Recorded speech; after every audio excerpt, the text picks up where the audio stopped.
we are entering into the electric vehicle era, and many students, entrepreneur, and the hobbyist people are trying to make their own version of electric vehicle. And one of the crucial step for designing the electric vehicle to come up with the specification of the motor. What I mean by what should be the power and the torque which is required to move the vehicle.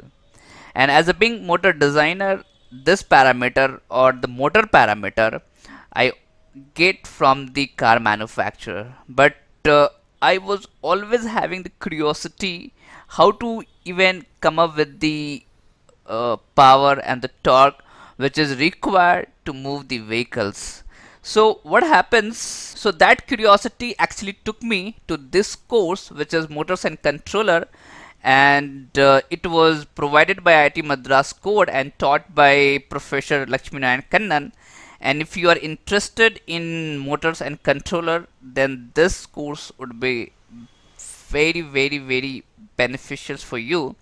And here I came to know about sizing of the motor using vehicle dynamics, and hence the overall goal of this entire video series to define the motor parameter using vehicle dynamics.